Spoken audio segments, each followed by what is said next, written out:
The structure rising behind Asa Holloway's standard-issue company cabin looked like it was being skinned alive and coated in tar. In the thin, late-autumn light of the Coeur d'Alene Mountains, it was an offense against reason.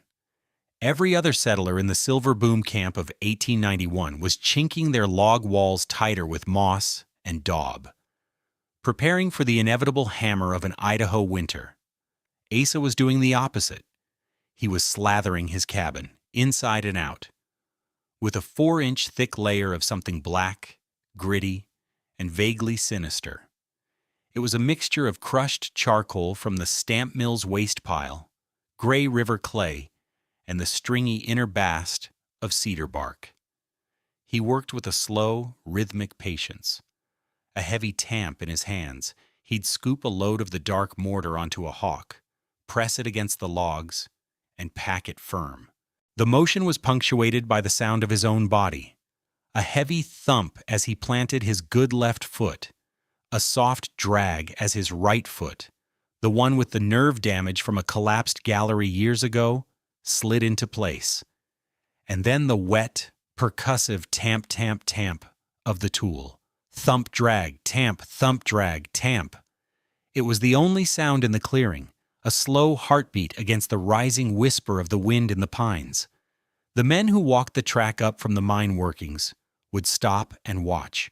Their opinions, formed on the assay office porch and spoken in the mingled tongues of a dozen different mining districts, were uniform in their judgment. "It's a fire trap," said Reese Morgan, the Cornish shift boss, a man who understood the physics of rock and timber. One hot ember from the stove, a little pocket of air in that charcoal, and he'll go up like a torch. Signora Bellucci, who ran the Italian boarding house and had seen 3 fires in her lifetime, was more concerned with the body. "That dust," she'd say, gesturing with a flour-coated hand, "it will get in the lungs. He'll give his brother the consumption for certain." The company doctor agreed, citing the dangers of coal dust, and the traveling circuit rider, a man who saw the world in stark contrasts, simply declared the black walls ungodly. A home was meant to be a place of light, not a cave of soot. Asa heard it all. He'd nod politely and return to his work.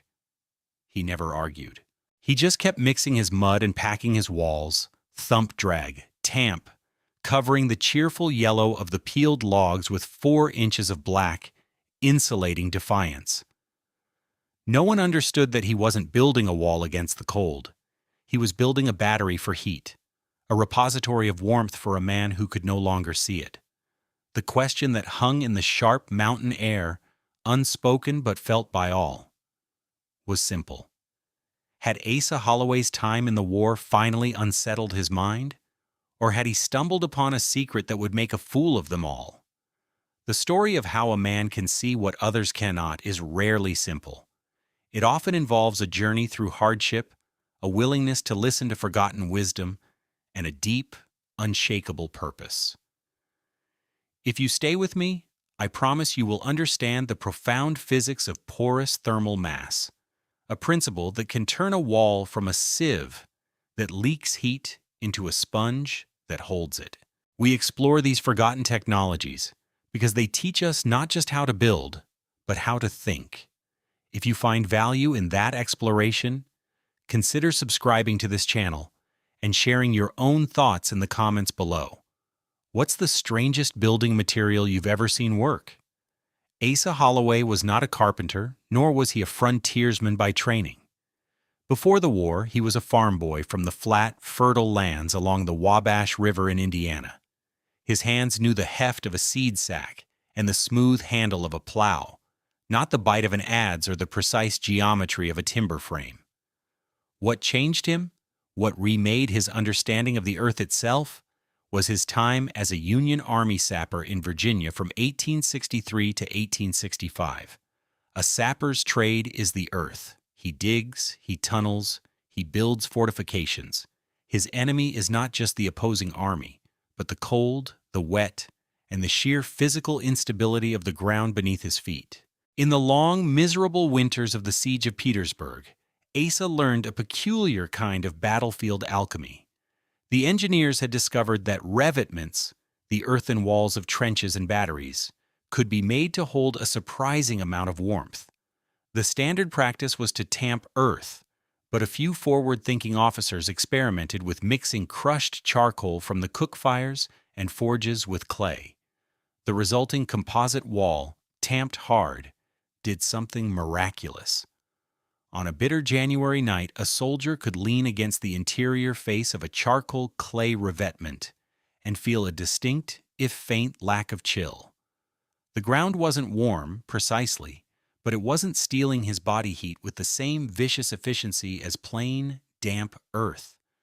The charcoal, it seemed, held the day's meager sunlight and the fire's radiant glow long into the night.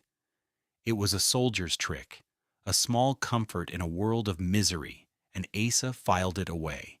It was in one of those trenches that his life changed again. A Confederate mortar shell struck nearby, collapsing a forward gallery he was shoring up. The weight of timber and earth crushed his right leg, leaving him with a permanent slight drag in his step.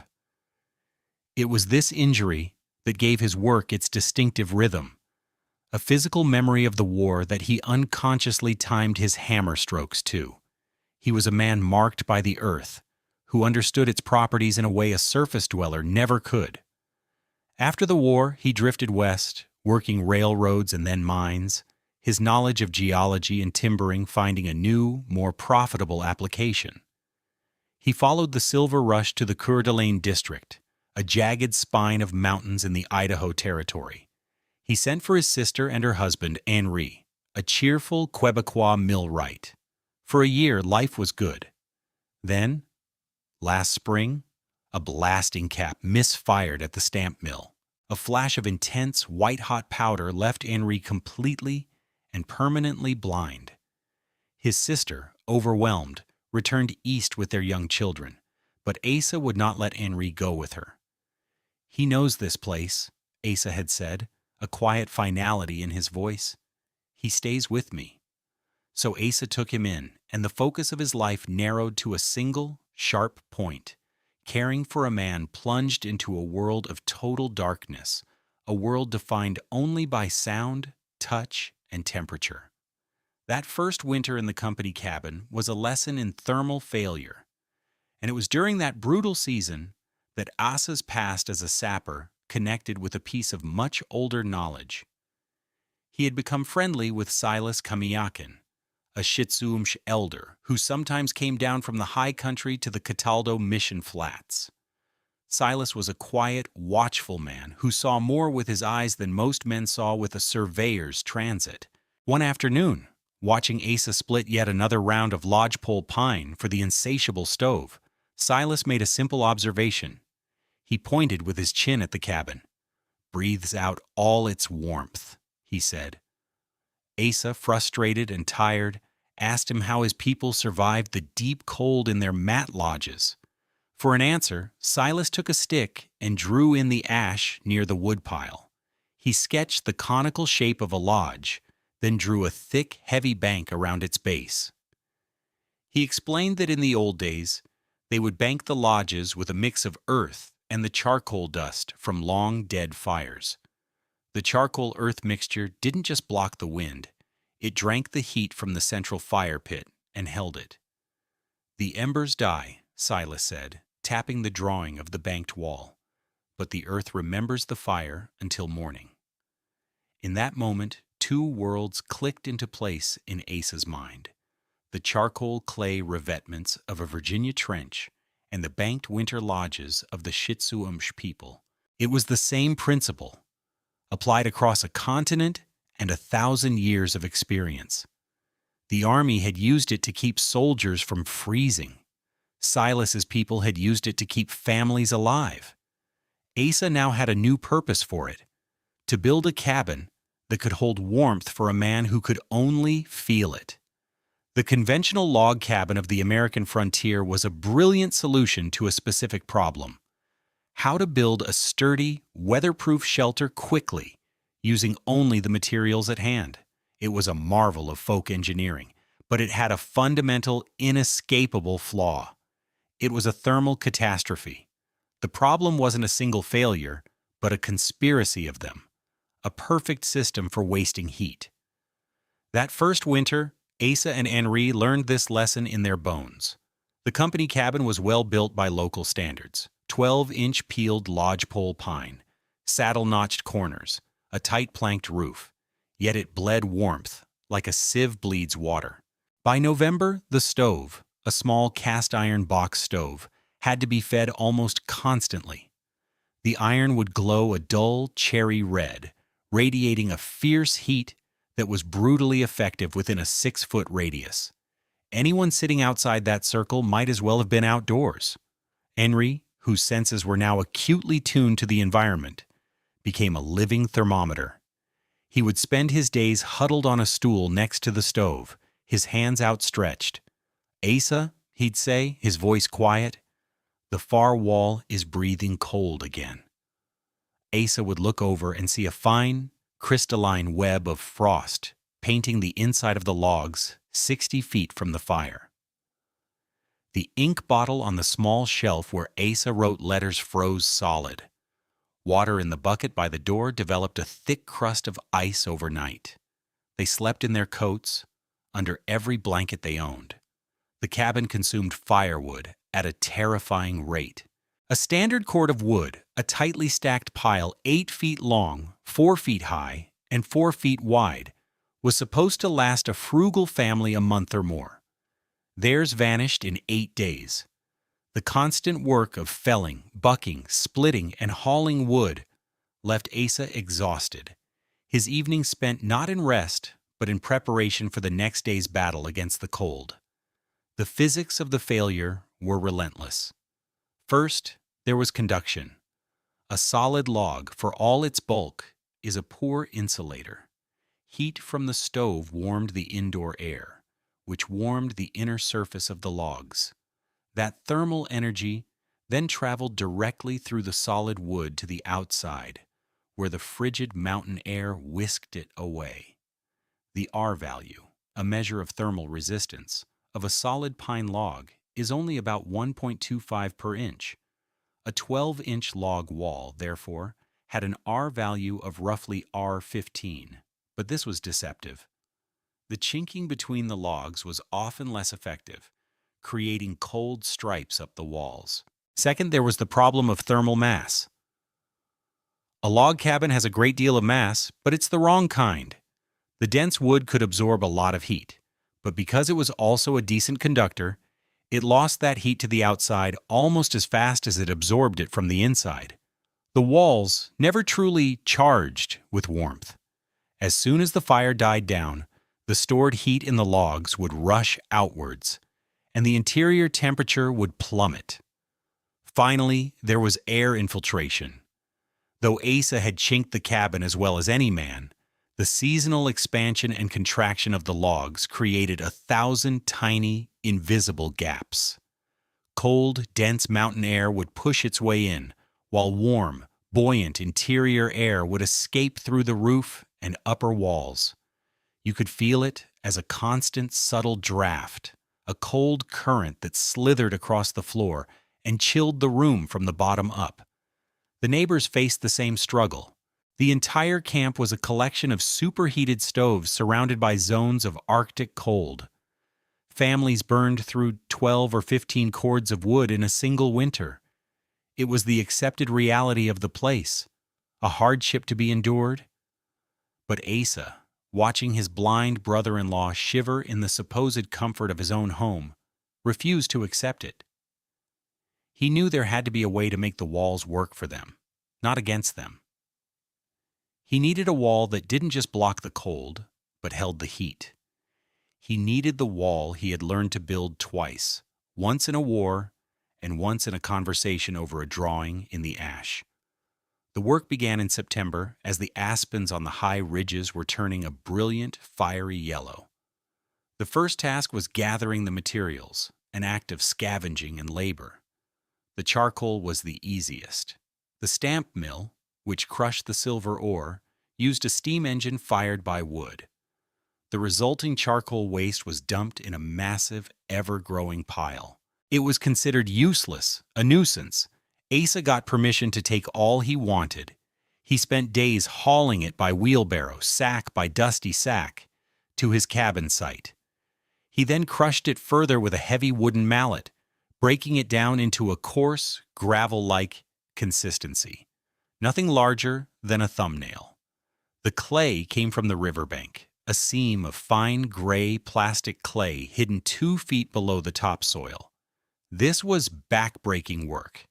He dug pits, loading the dense, heavy clay into sacks and hauling them up the slope. He needed tons of it, enough to create a 4-inch layer over every square foot of his cabin's walls, inside and out. The binder was cedar bast, the stringy, fibrous inner bark of the western red cedar. He stripped it from fallen trees, then soaked it in a trough of water until it became pliable. He then pounded it with a mallet, separating the fibers until he had a pile of what looked like coarse, damp twine. The mixing was done in a shallow pit lined with planks. He'd shovel in the clay, add water, and work it with a hoe and his own boots until it was a thick, consistent slurry. Then came the charcoal, shoveled in until the mixture was about 60% charcoal by volume. Finally, he'd stir in the cedar bast, which would act like a kind of primitive rebar, holding the render together as it dried and preventing it from cracking. The final product was a thick, black, gritty mortar that clung heavily to the shovel. Then came the application. He started on the inside, with Henry sitting near the cold stove, providing a quiet, still point of reference. Asa began to coat the walls.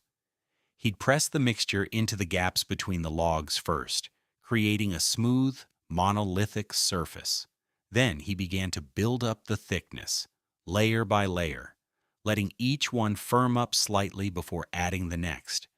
This was when the community's opposition became most vocal. Reese Morgan, the shift boss, stopped by on his way home. "Asa, I've seen this before," he said, his Cornish accent thick. "In Butte, a boarding house. They had a charred sill near the stovepipe. It smoldered for 2 days, nobody knew. Then one night, poof, the whole place went up. You're building a wall of kindling." "The charcoal is encased in the clay, Reese," Asa said calmly, not pausing in his work. "There's no air to be had." Morgan just shook his head and walked away. A few days later, Signora Bellucci brought them a loaf of bread. She stood in the doorway, her eyes wide, at the dark, damp interior. "Asa, this is not healthy. The dampness will bring sickness. And the black, it is a sad color for a home. It will sadden the soul." "It will be dry before the first snow, Signora," he replied, and Henri does not see the color. The most significant moment of the build came on a bright, crisp October afternoon. Asa was working on the south wall, the sun warming his back. His rhythm was steady, thump-drag, tamp, thump-drag, tamp. He was so lost in the work, he didn't notice 2 figures approaching. It was Silas Kamiakin, and he was watching from the cabin step. Asa continued his work, packing the dark render with a practiced economy of motion. Silas watched the ratio of charcoal to clay as Asa mixed a new batch. He watched the thickness Asa was building on the wall. He watched the steady, patient rhythm of the work. After a long silence, he gave a single, slow nod of approval and left as quietly as he had arrived. Inside, Henri was conducting his own inspection. He would stand and run his palm flat against the drying wall. His sense of touch, now incredibly refined, could detect the slightest variations. "A little thin here by the window frame," he would say, or, "This section feels right, Asa, solid." He was reading the house by feel, his hands becoming the quality inspector, ensuring the thermal battery was being built to the right specification. His involvement transformed the project. It wasn't just Asa's idea anymore. It was their shared defense, a wall they were building together, each with the senses he had left. As the last section of render was tamped into place in early November, the cabin was transformed. It was no longer a log structure. It was a monolithic black sculpture, waiting for the cold. To understand why Asa Holloway's black cabin worked, you have to understand a principle that modern building science has only recently begun to fully appreciate: the difference between insulation and thermal mass. Most people think of them as the same thing, but they are fundamentally different forces in the fight against cold. Asa's genius was in combining them. Insulation is about resistance. Its primary job is to slow the transfer of heat. Materials with lots of tiny, trapped air pockets, like wool, sawdust, or modern fiberglass, are good insulators. Air itself is a terrible conductor of heat, so trapping it in small pockets creates a barrier. The R value of a material measures its resistance to heat flow. A standard log wall, as we've seen, might have an R value of R15. This is resistance, but it's a passive defense. Thermal mass, on the other hand, is about storage. It's a material's ability to absorb, store, and later release thermal energy. Dense, heavy materials, like stone, concrete, or packed earth, have high thermal mass. A massive object takes a long time to heat up, and once it's hot, it takes a long time to cool down. Think of a large stone placed near a campfire. Long after the fire has died to embers, the stone will continue to radiate a gentle warmth. It has become a heat battery. A conventional log cabin fails because it gets the balance wrong. It has some thermal mass from the heavy logs, but not enough insulation. The heat it absorbs from the stove is conducted too quickly to the outside world. It's like trying to fill a bucket that has a large hole in the bottom. Asa's charcoal clay render completely changed this equation. He had created a material that possessed both high insulation and high thermal mass. This is the holy grail of passive building design. Let's break down the physics. The crushed charcoal was the key to its insulating properties. Charcoal is incredibly porous. It's basically a carbon sponge filled with millions of microscopic air pockets. When Asa mixed this with the clay, he was creating a composite material filled with trapped, still air. The clay acted as the matrix, holding the charcoal particles apart and encasing them, preventing air from moving between the pockets. This created a remarkable insulator. Modern tests on similar materials show an R value of up to R4 per inch.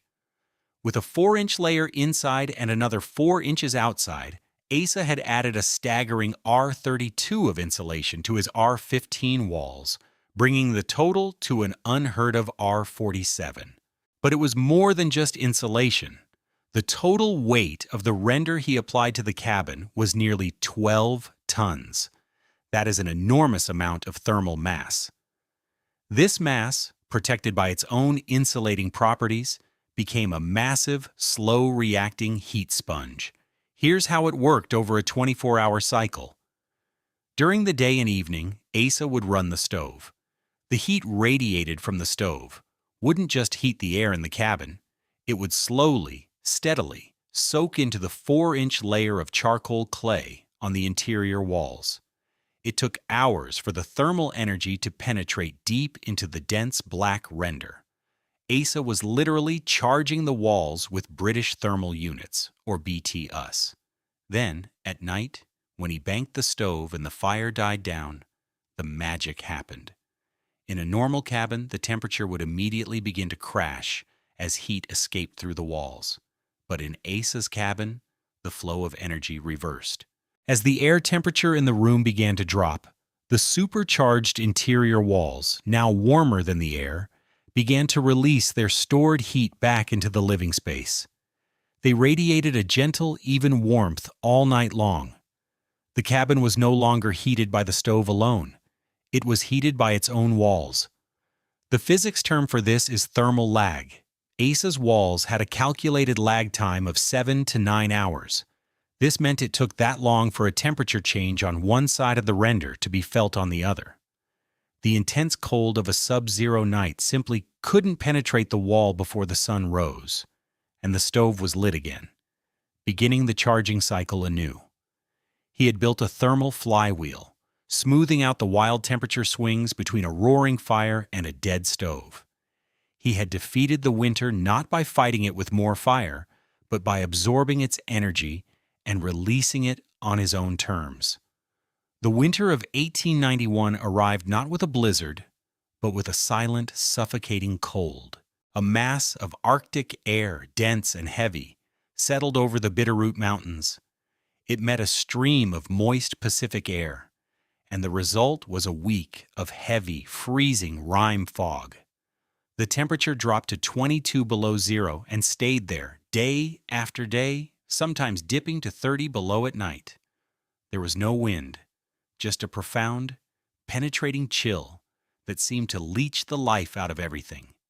The fog coated every surface, trees, rooftops, railings, with a thick, feathery crust of ice crystals. The world turned white and silent. For the rest of the mining camp, it was a period of intense misery. The voracious appetite of their stoves doubled. The sound of axes splitting wood echoed constantly through the fog-dampened air. In the bunkhouses, men slept in shifts, one man always awake to feed the fire. Even so, the cold was winning. Tools left near the walls became too cold to touch with bare hands. Water froze just a few feet from the stove. Condensation from breath and cooking would freeze on the interior walls, coating them in a slick, icy glaze. Life shrank to the small circle of heat thrown by the fire. At Asa Holloway's cabin, life continued with an almost unnerving normalcy. The first true test came on the third morning of the cold snap. The outdoor temperature was -26. Asa woke at dawn, as always. The stove was cold, nothing but gray ash from the single log he had banked the night before. In any other cabin, the air would have been painfully cold, the temperature inside having plummeted to near freezing. But here the air was just cool. Not warm, but not cold. The thermometer on the shelf read 56 degrees. The ultimate proof rested on a small wooden crate next to the door, the coldest part of the cabin. On it sat a bar of tallow soap. In every other dwelling on the ridge, a bar of soap would be frozen solid, as hard as a rock. A man trying to shave would have to chip off brittle curls with his knife. Asa picked up the bar. It was firm, but pliable. He could press his thumb into it, leaving a slight indentation. The fat had not frozen. This small, mundane fact was more eloquent than any thermometer. It spoke of a baseline of warmth that no other cabin possessed. Henry was the living proof. He was no longer tethered to the stove. He moved freely about the small cabin, his hands occasionally brushing against the interior walls. "The wall feels like a sleeping dog, Asa," he said one afternoon. "Not hot, just alive." He could sit at the small table by the window, the glass thick with frost on the outside, and work at braiding a leather strap without his fingers growing numb. They ate their meals at the table, not huddled by the fire. The cabin had become a sanctuary of stable, ambient warmth, not a place of thermal extremes. They were burning a third of a cord of wood a week.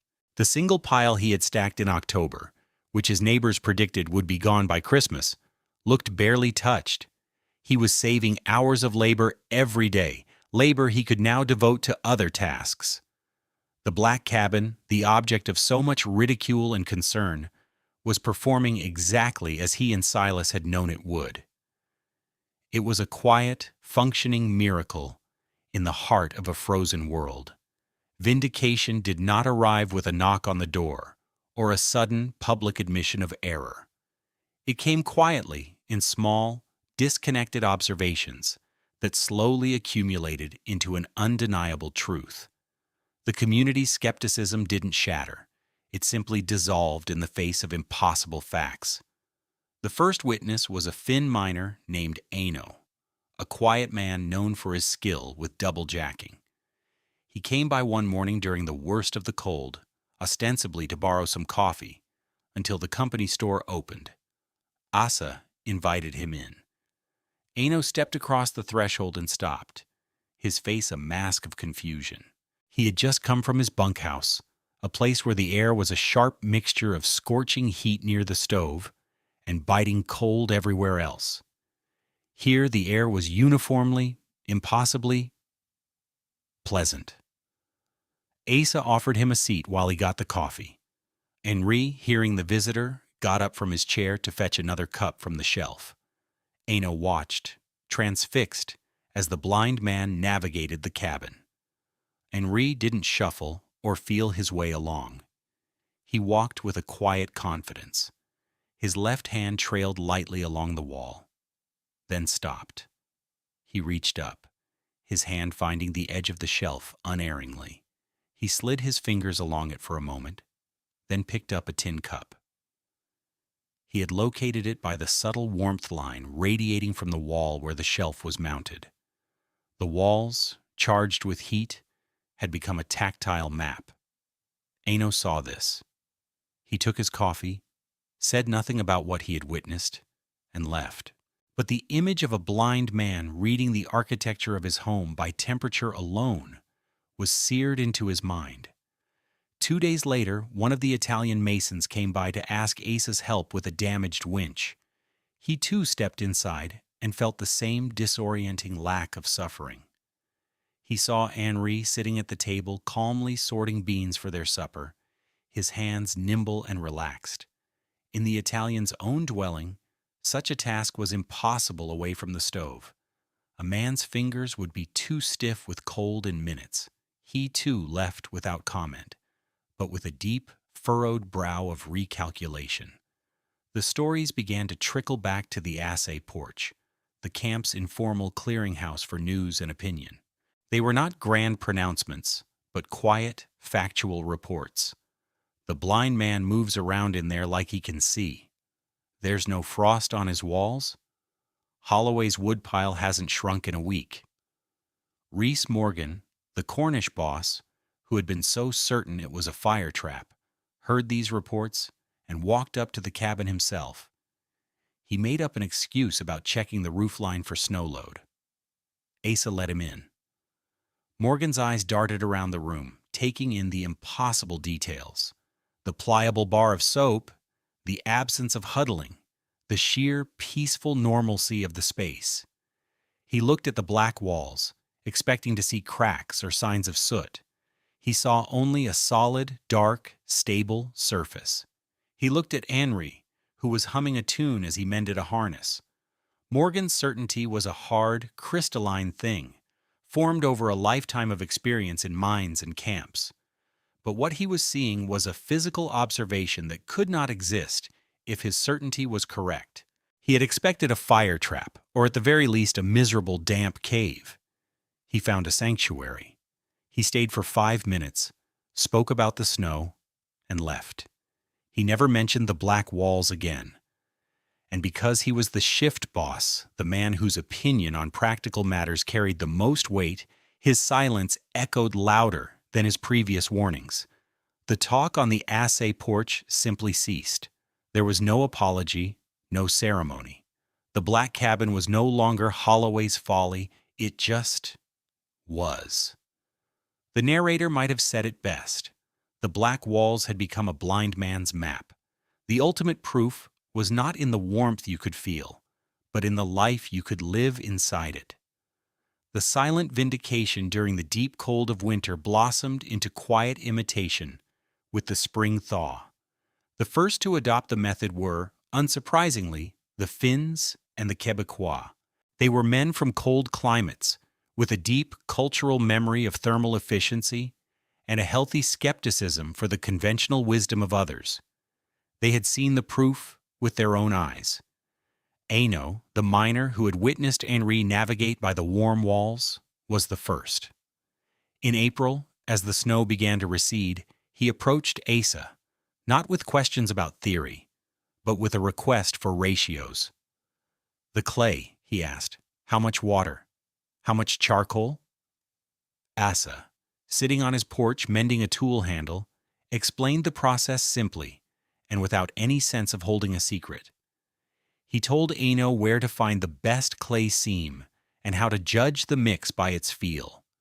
Within a week, Ano and 3 of his bunkhouse mates were coating their own small cabin with the black render.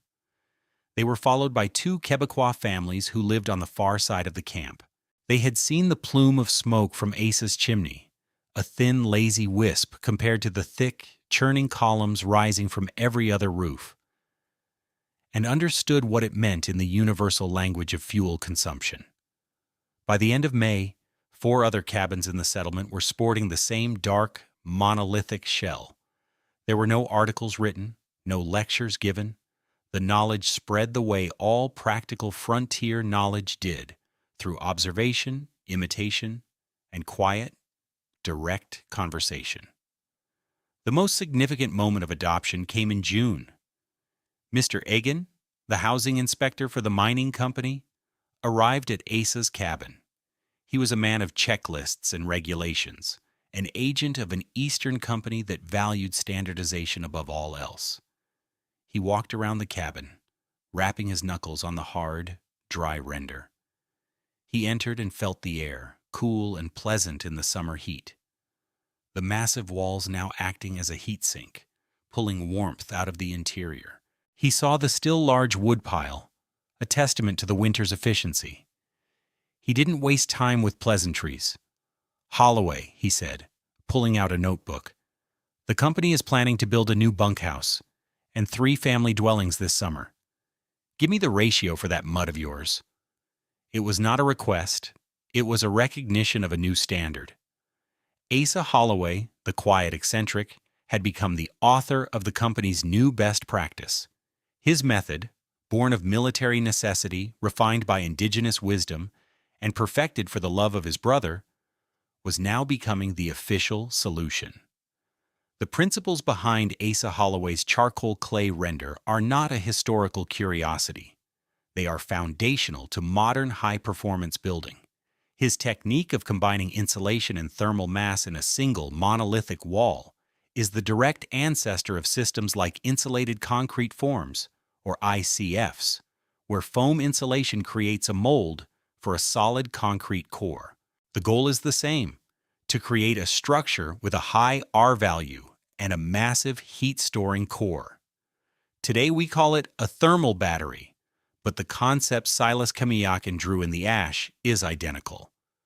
Asa Holloway was a sapper, a man trained to build walls, to protect soldiers from the violence of war.